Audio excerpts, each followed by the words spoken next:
इस बार फिर बस 2 नंबर से रह गया। पिछले 1 साल से इसी रूम में बैठा-बैठा रात को 2 बजे तक पढ़ाई करता रहता था मैं। मैंने पूरा टाइम पढ़ाई को दे दिया, फिर भी मेरे साथ ऐसा क्यों हुआ? समझ नहीं आता।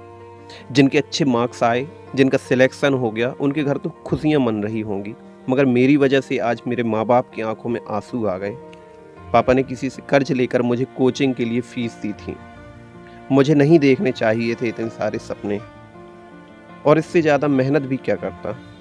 यार 24 घंटे में से सिर्फ 4 घंटे सोता था, 2 घंटे बाकी के कामों में निकल जाते थे। रोज़ 18 घंटे पढ़ाई की थी मैंने।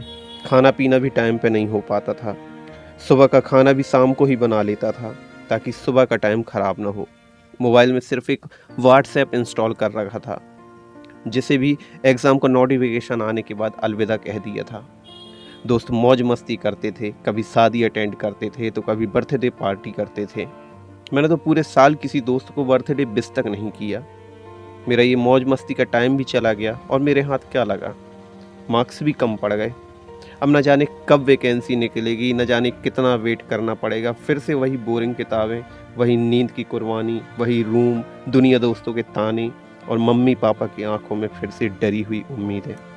कैसे जीऊँगा समझ नहीं आता है। ऐसा ही सोचता है ना तू भी? तुझे जीना पड़ेगा अपने सपनों के लिए, अपने माँ बाप के लिए, उन लोगों को जवाब देने के लिए जिन्होंने 2 नंबर कमाने पर तेरा मजाक उड़ाया था।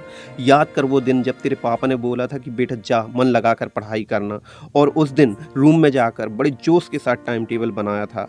तब तेरे अंदर जोश था, प्लान था, टारगेट था, किताबें थी, तेरे पास सब कुछ था, बस एक चीज़ को छोड़कर, वो है आग, जो तेरे सीने में अभी अभी लगी है, जो चीख चीख कर कह रही है कि साला कुछ भी हो जाए इस बार तो सिलेक्शन लेके रहूंगा।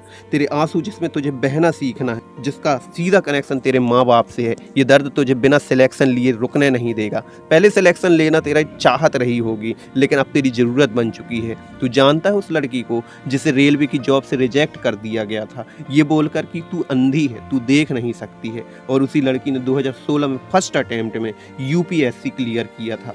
अगर तूने अपना 100% दिया फिर भी तेरा सिलेक्शन नहीं हुआ, तो इसका मतलब है ऊपर वाले ने तेरे लिए कुछ उससे भी बड़ा सोच कर रखा है, जो तुझे इस बार मिलने वाला है। तू कह रहा था ना कि तुझे इतने बड़े बड़े सपने नहीं देखने चाहिए थे। अगर वो लड़की यही सोच कर बैठ गई होती तो वो कभी भी यूपीएससी क्लियर नहीं कर पाती। अब तू इतना बड़ा सपना देख कि जब वो सपना पूरा हो तो उन लोगों की भी आंखें फटी रह जाएं जिन्होंने 2 नंबर कमाने पर तुझे ताने मारे थे, तेरा मजाक बनाया था।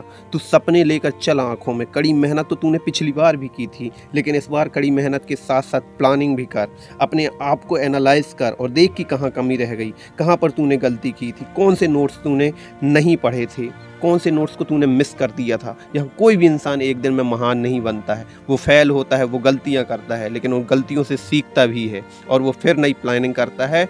और इस समय तुझे उसी नई प्लानिंग की ज़रूरत है। तू एक नया टाइम टेबल बना और फिर से लग जा अपनी सफलता की सीढ़ी बनाने में। तू बोल रहा था ना कि मौज मस्ती का टाइम भी चला गया और तेरे दोस्त भी चले गए, तो सुन, जिस दिन तेरा सिलेक्शन होगा ना, उस दिन तेरे सारे दोस्त वापस आ जाएंगे, और उस दिन जो खुशी होगी, उस खुशी के सामने दोस्तों की मौज मस्तियाँ भी फीकी पड़ जाएंगी। जब सोचकर इतना प्राउड फील होता है तो जिस दिन सिलेक्शन होगा उस दिन क्या माहौल होगा। पिछले 1 साल से जो तूने नींदों की कुर्बानी दी है, तू उसे बेकार नहीं जाने दे सकता है, क्योंकि अब तक जो तूने पढ़ा है वो तुझे याद रहेगा ही। बस थोड़ा और इम्प्रूव करना है। तू कर सकता है, यू कैन डू इट।